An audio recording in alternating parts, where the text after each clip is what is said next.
to the two-man power trip of wrestling. I'm your host, JP John Paz. With me today, very special guest. He is the author of a brand new book about pro wrestling, Blood in the Holler. He's Mr. David Sangio Parga. David, welcome to the two-man power trip. How you doing? Hi, John. Thanks for having me. It's great to be here. What is going on in your world, and what is this new book? What's this new venture? Well, it's it's new for everybody else, but it's something I've been working on for years. I had an idea that started out as a short story about a wrestler walking into a diner and having some trouble there, and it just kind of blew up into this novel. I love it. Where does like the idea come from? Like, it just popped in your head, or is there something deeper to it? Well, there's a couple ways it came from. I mean, the initial concept for the plot came from, and you've probably heard the story about Shawn Michaels in that bar fight with the Marine, right? Yep. Oh Yeah, yeah. yeah. I had that. I heard that story, and I thought, well, that's interesting, because you always hear about you know which wrestler. You always hear stories about which wrestlers are the toughest, which ones are not, and Shawn Michaels, great performer, fantastic wrestler. I love him. Always heard he's not the toughest guy on the roster. Never has been. Sure. Fine, but a lot of times the ones that are not the ones at the very top, like Meng. Always hear the stories about Meng, but he was never one of the top guys. But everybody was terrified of him, you know. Yep. And I wanted to really dig into some of that, and see, some of these guys, some of which are actually tough, some of which are not, but they portray it, and what would happen if they were in a position where they had to kind of call on everything that they do in the ring to get themselves out of a real problem like that. I love it. So just tell us about the book. What it's about in depth.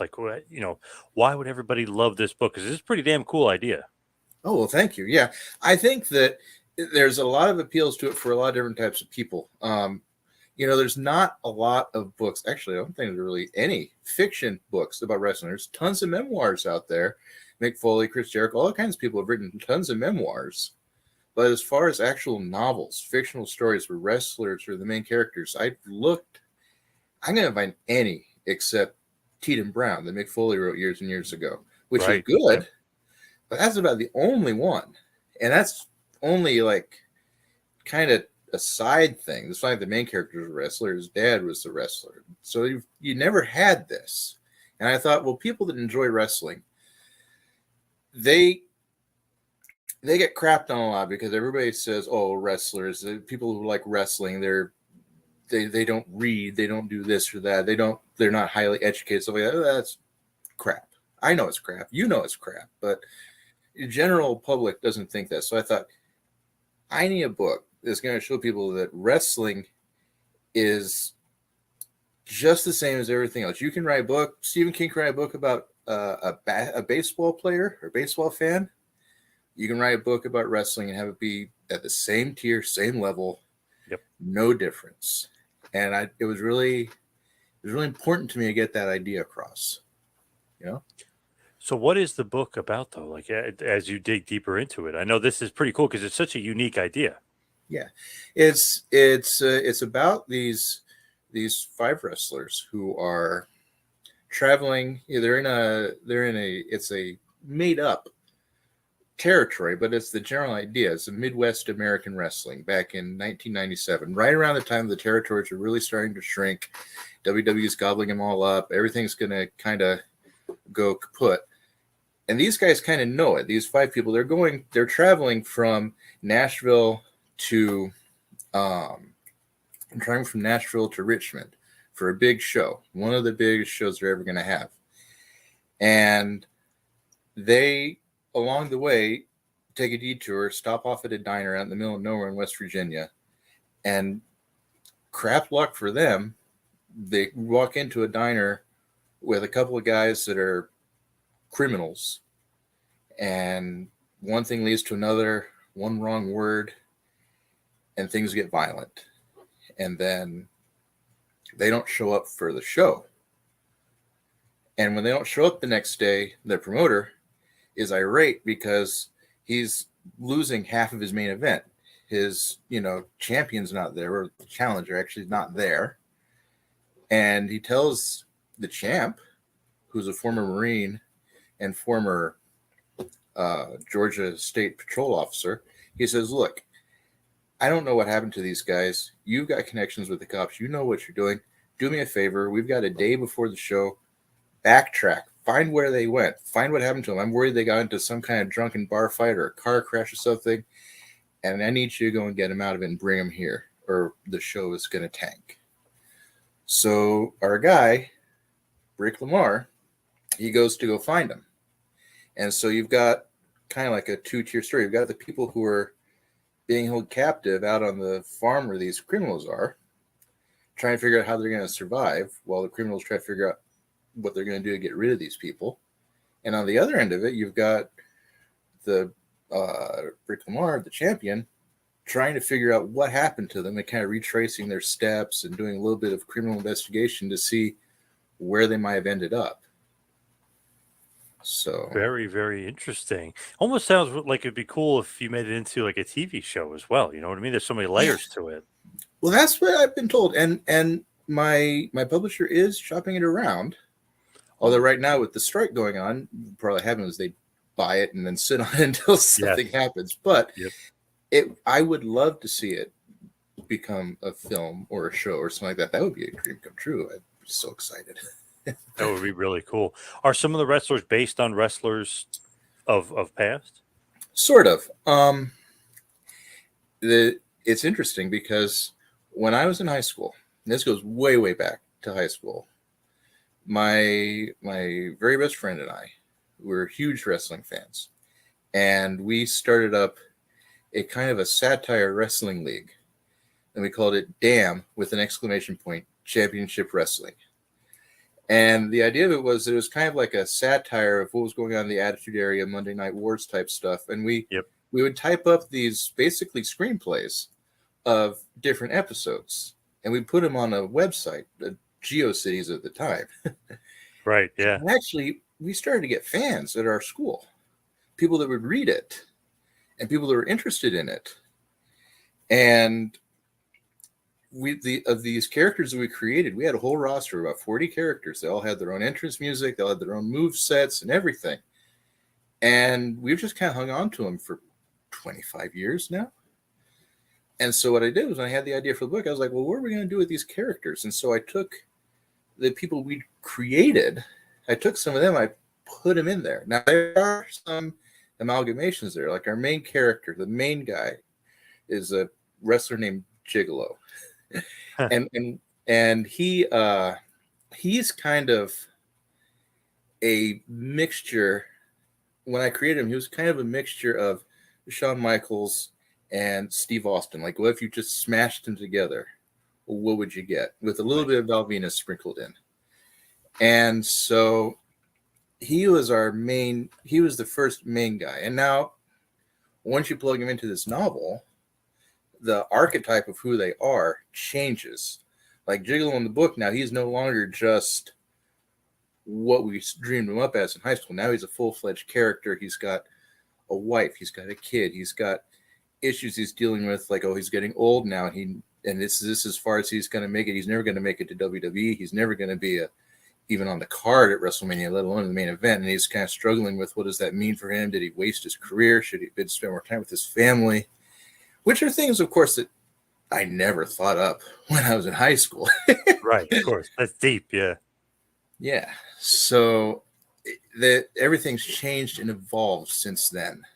So these characters that kind of gestated when I was in high school have grown now into, I think, real full-fledged individual personalities of their own that really start to flourish in the book. And that's one of the things that makes me the most excited about this book is that these characters that I've spent half my life with at this point, now I get to share them with everybody else and see what everybody else thinks about them.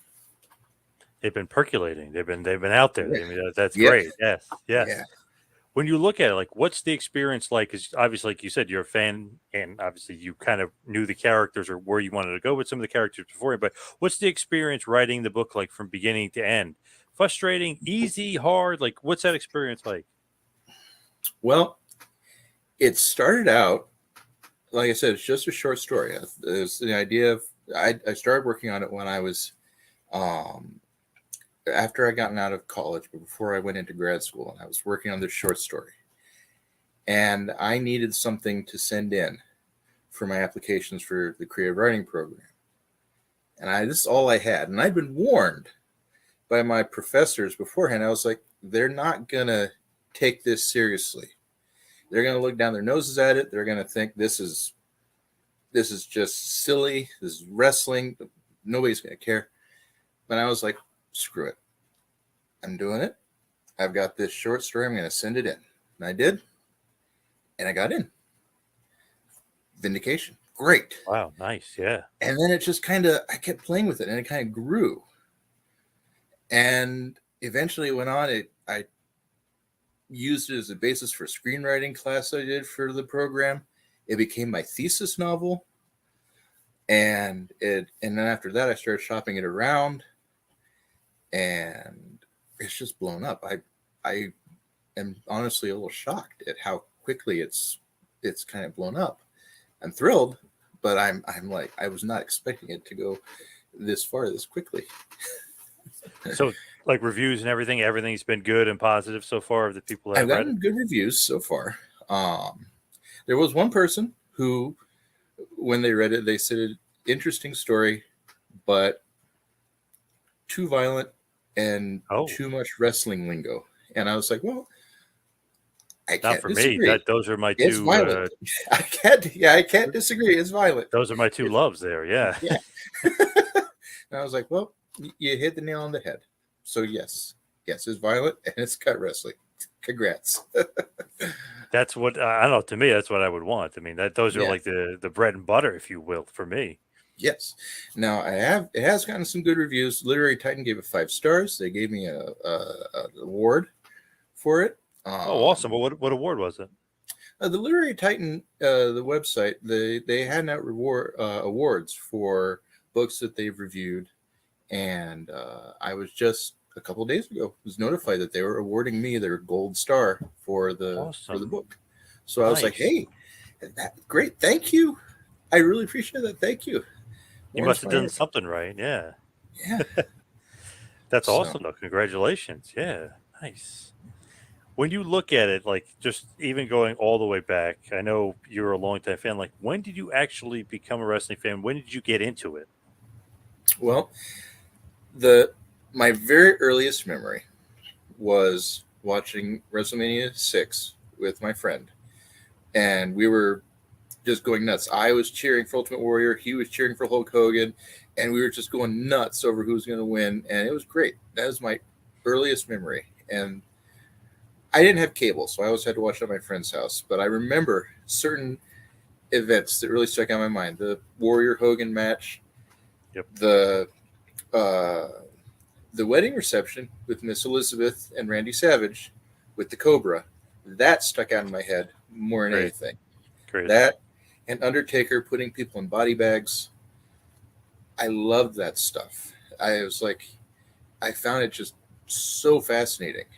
And it's interesting because when I was getting into all this stuff, my mother was very much not into it. But she did tell me about her own grandmother taking her to a show in WWA back in Indianapolis, way back in like the late 50s, early 60s, like that. And she saw Dick the Bruiser Wow. out Awesome. there. Yeah.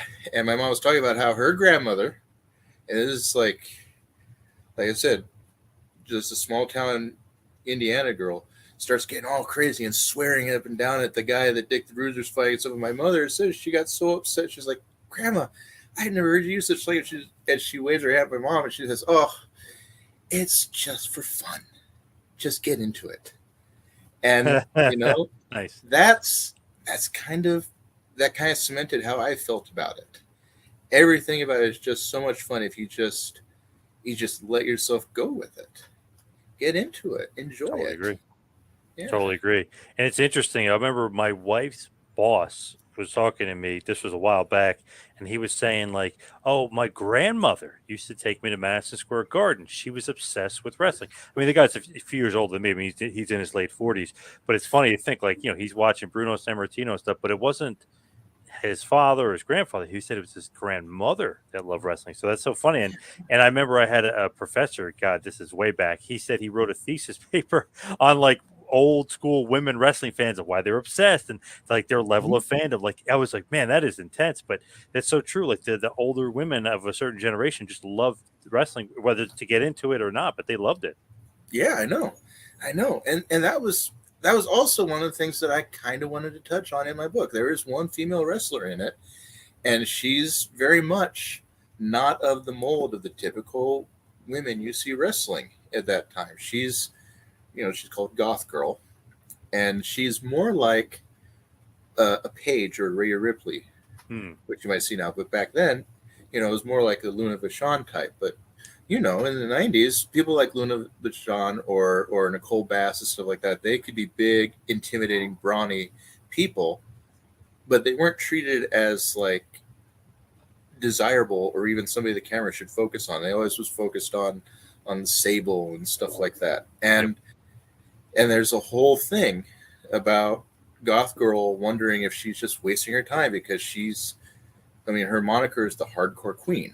She uses the barbed wire baseball bats and stuff, and the promoter gets upset with her because he doesn't want her making his prettier female wrestlers bleed and stuff like that.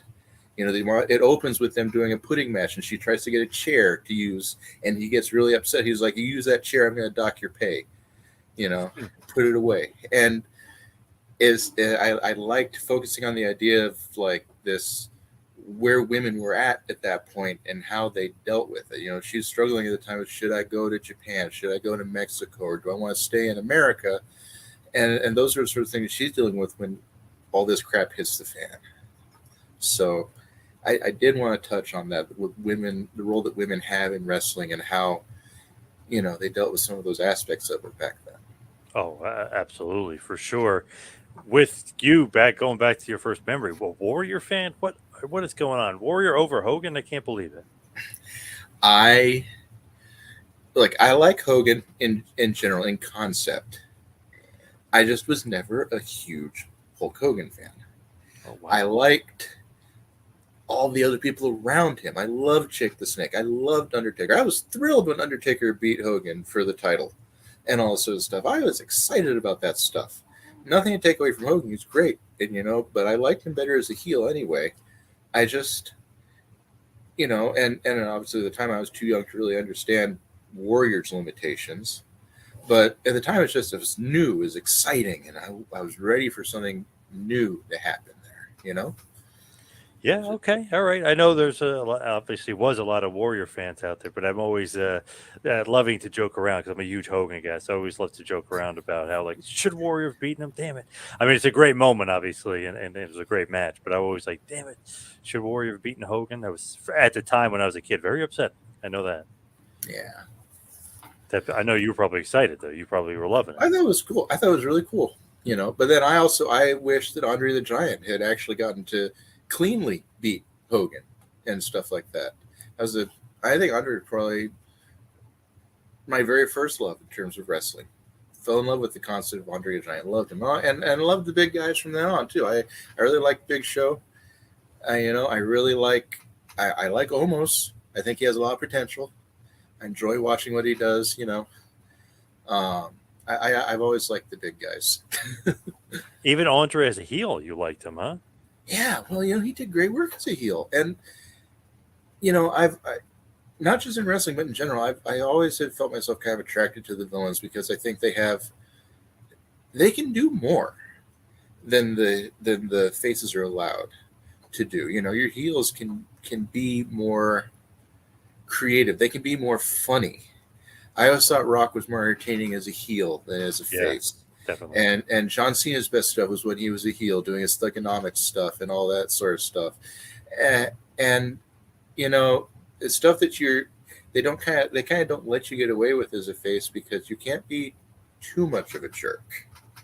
You can't be too over the edge. I think Austin was the only one who could kind of take it to that level. Because Yep. even when Austin was a heel, there wasn't a whole lot different. They had to have him. He had to beat Lita with a chair to get people to boo against him. And Pretty so much. Yep. with some people, it's just hard to make them heel. But uh, I do like the heels. I do like the way they work. And it is funny with Austin. It's like he basically was a heel, but he's a babyface. Like the way he worked, the way he kind of cheated, and the middle Mhm. finger, the drinking beer, just obviously right time, right era as far as being a babyface. But it's funny Yeah. some of the stuff he did was like that's pretty heelish in another era, pretty heelish.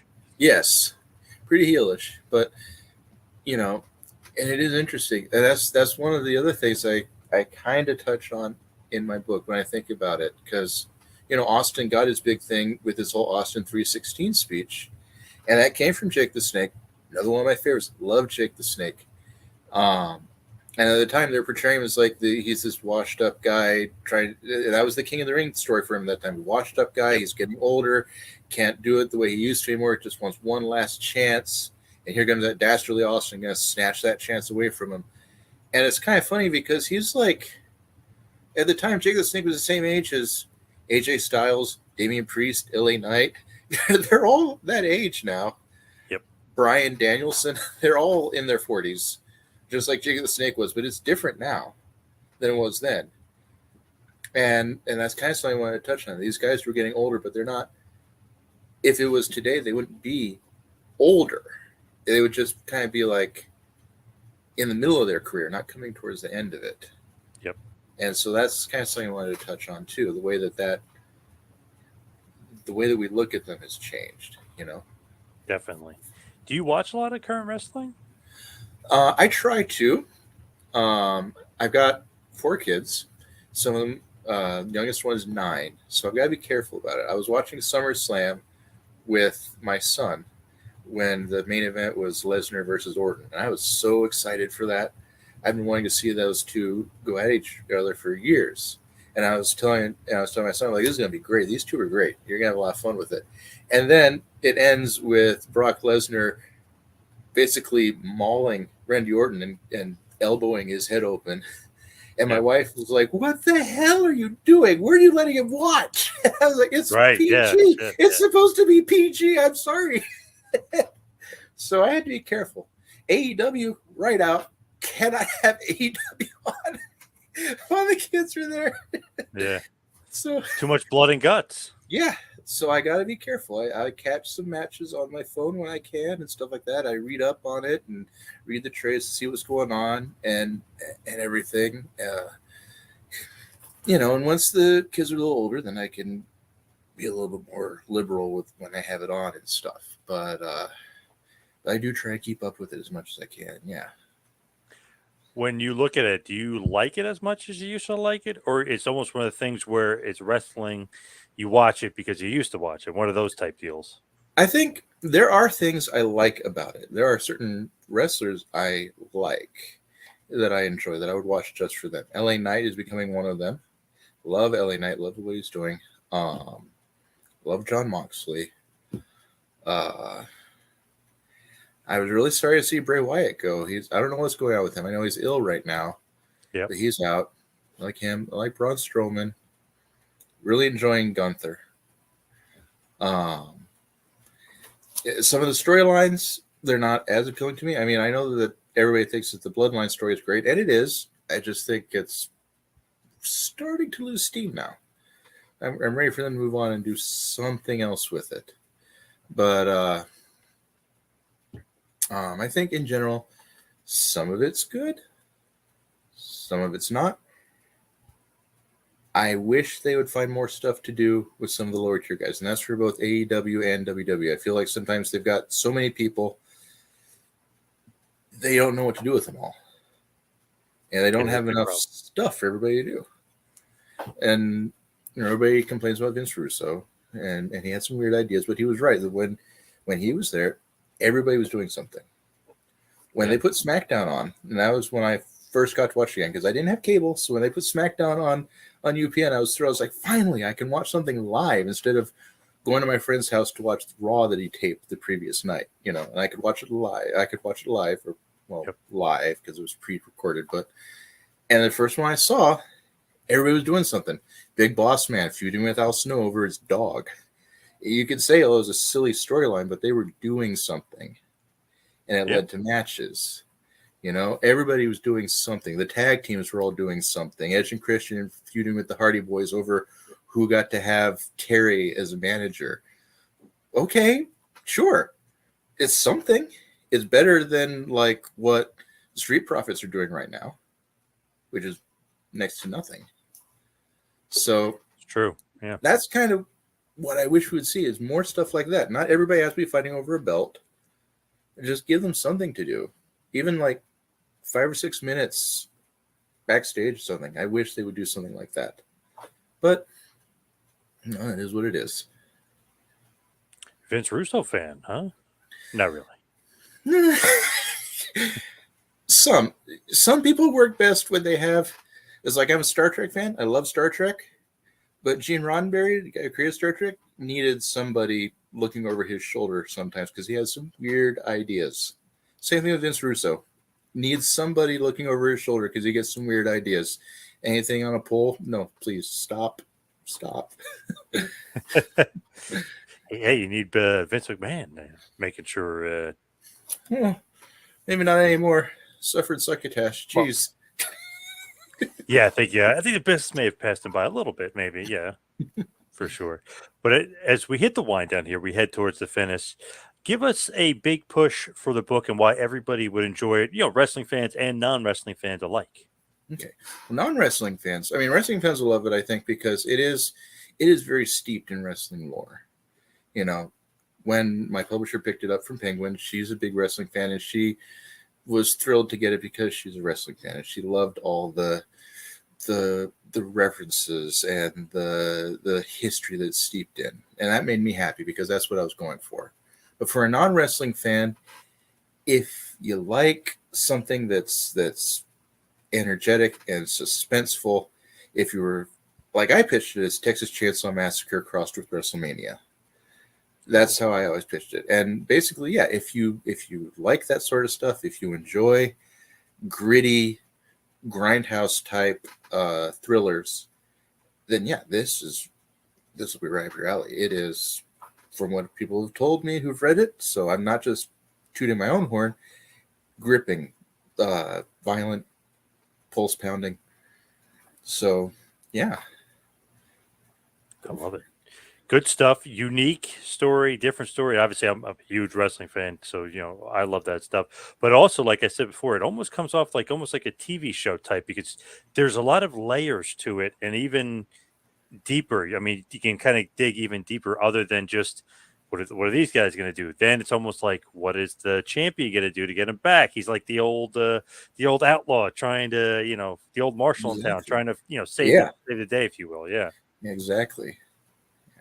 Where can everybody get the book? Where can everybody find it? Well, it is for sale. The ebook and the paperback are for sale at Amazon right now. You can pre-order at Amazon, Barnes & Noble, Goodreads, Books A Million, just about anywhere that you can pick one up. Any place that sells books online, it is up for pre-order there. And the good news is, if you can only remember my name is pretty easy to find. There's no other Sanjio Parga in the country, I guarantee you. So you put my name in there, that book's going to pop right up on the search engine. If you want the audiobook, Penguin's doing the audiobook. It's going to be out. It's on Audible. It's on Google Reads. It's on Apple. Anywhere you can get, like, Penguin's the biggest publisher out there. So anywhere you can find an audiobook, it'll be there.